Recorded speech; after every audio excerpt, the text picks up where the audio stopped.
Welcome to the Next Level Facebook Ads Podcast with Phil Graham. We help you master Facebook ads and give you an unfair advantage over your competition. Are you ready? Let's go. Welcome to the Next Level Facebook Ads Podcast, episode 208. I'm Phil Graham. Today, my friends, I'm going to be sharing my 4 favorite Facebook ad campaign types that I'm using right now.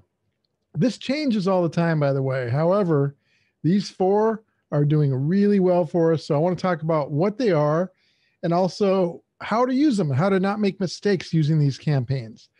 So I hope you guys are doing well. I'm recording this on Monday, May 3rd, 2021.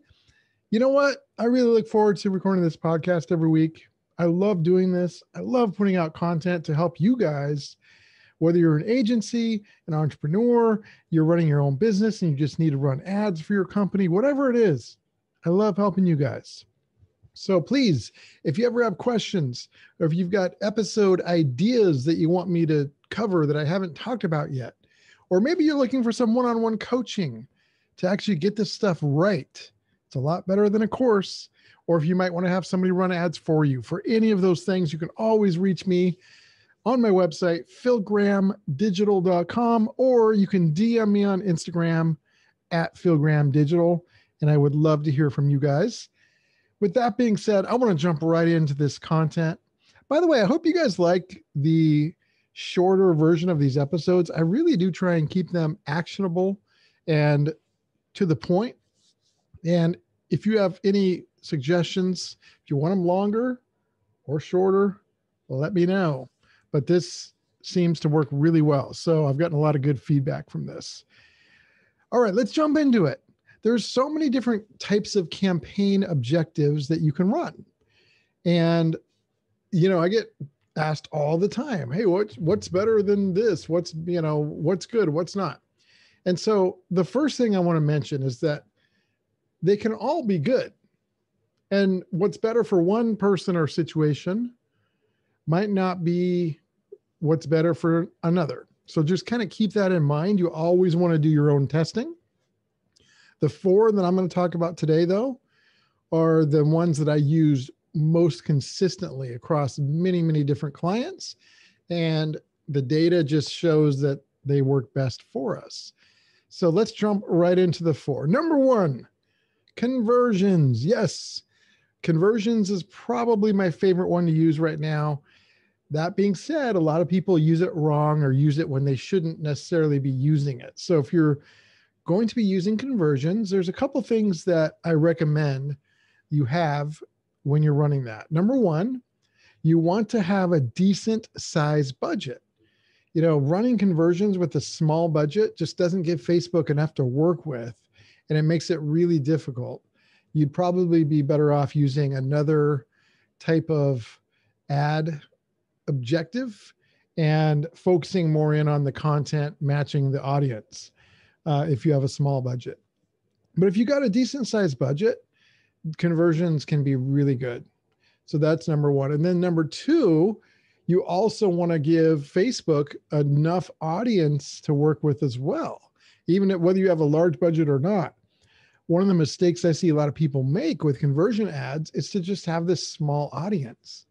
Well, you'd be better off running reach or traffic or something else, because if it's a smaller audience, then Facebook's going to reach all those people anyway. Conversions is meant to go through a lot of different people and find people that are similar.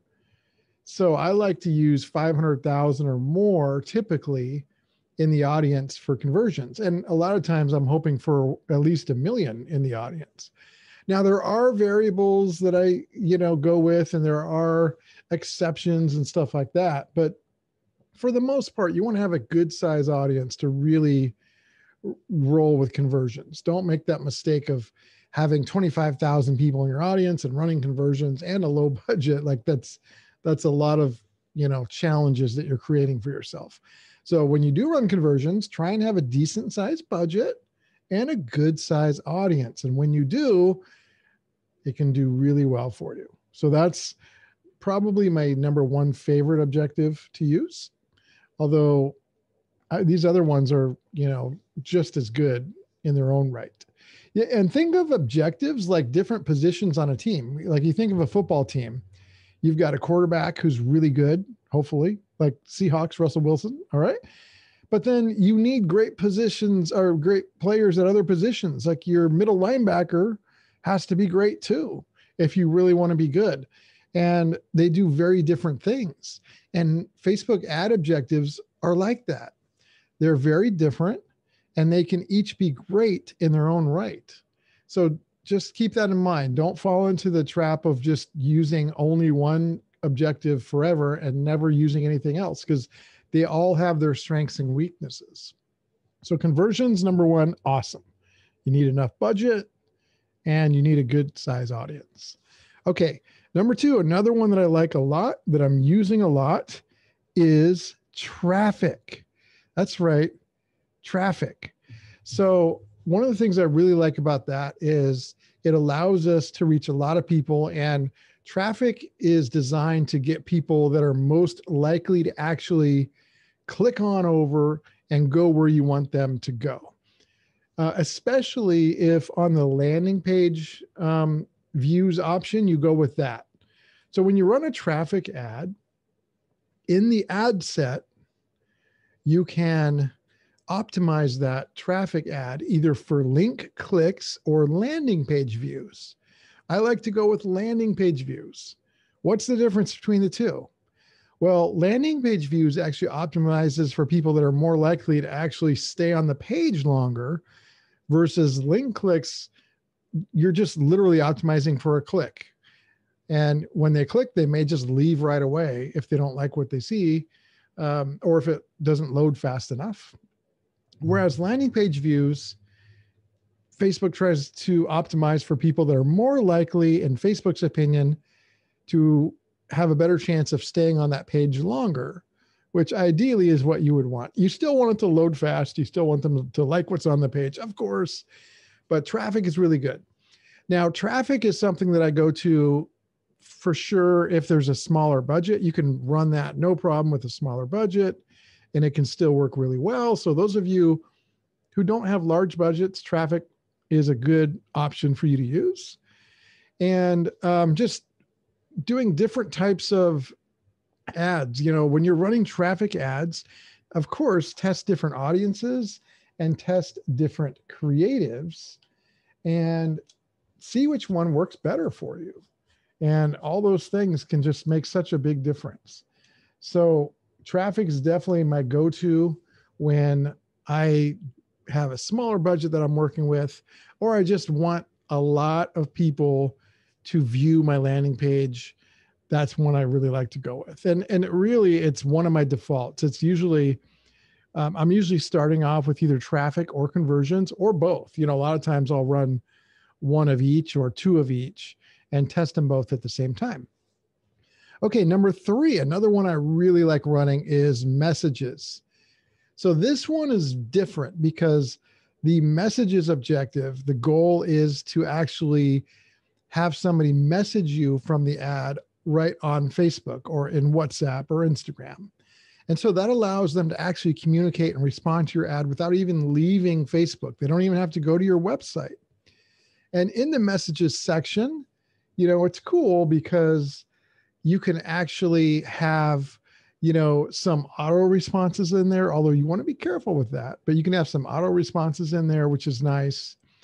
And you can also just manually respond, but that can be a very high value potential lead when somebody's literally messaging you.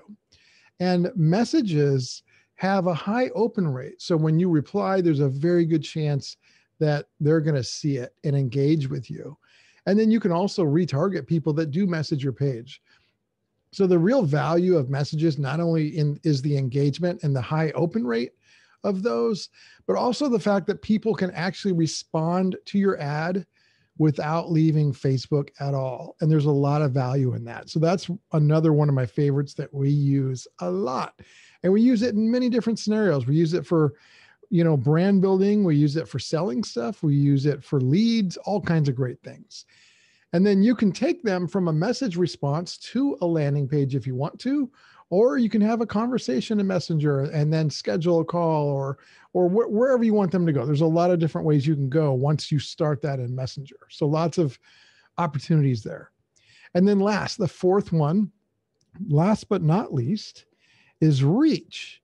So reach is my go-to when I'm retargeting. So when I run retargeting ads, 99.9% of the time, my objective is reach, because I want to reach the maximum amount of people that are in my retargeting audience. We're not talking like large cold audiences. We're talking, smaller retargeting audiences that are now warm audiences because they've already seen something from you with a previous ad. And so I like to go reach. And one very important thing when you're running reach ads, at the ad set level towards the bottom, you want to click on more options. And there's a place there where you can actually define how often they see your ad. So you could have them see it once a day, once every 3 days, twice every 7 days. Like, you can define how often they'll see it. The cool thing about this is you can make sure, number one, that you're not just inundating people with your ads in the retargeting format so that they're not seeing it 10 times a day. But at the same time, you can also ensure that you're giving them the best chance to see it as much as you want them to, whether that's once a day or once every few days. Typically, and it does vary based off of each client and each situation, but I typically set it to once every 2 or 3 days. But again, it varies depending on what we're doing. So there are different ways I go about doing that. But just remember that when you run the reach campaign, you want to make sure and set that, because the default, if you don't set it, is once every 7 days, which is, to me, that's not enough. So make sure you set that option. So those are my 4 favorite Facebook ad objectives right now. Again, conversions, traffic, messages, and reach. And hopefully this was helpful, because not only do you know what the 4 are, but you know some of the ways I use them and some of the mistakes you don't want to make in using them. So hopefully that was helpful, my friends. Short and sweet, hopefully very actionable for you guys. Episode 208 is in the books. Again, if you want to get in touch, I love hearing from you guys. And by the way, thank you so much for all the kind reviews and kind messages I get. It just makes me happy when I get that kind of stuff. So it makes it all worthwhile. So thank you so much for that. If you want to get in touch, again, my website is philgrahamdigital.com, or you can DM me on Instagram at philgrahamdigital. I would love to hear from you. And my friends, thank you so much. I will talk to you next week. Have a great rest of the week. Peace out. Thanks for listening to the Next Level Facebook Ads Podcast. Please remember to subscribe and share this with all your friends. For show notes, more tips, and to learn more about Phil, please visit philgrahamdigital.com/podcast.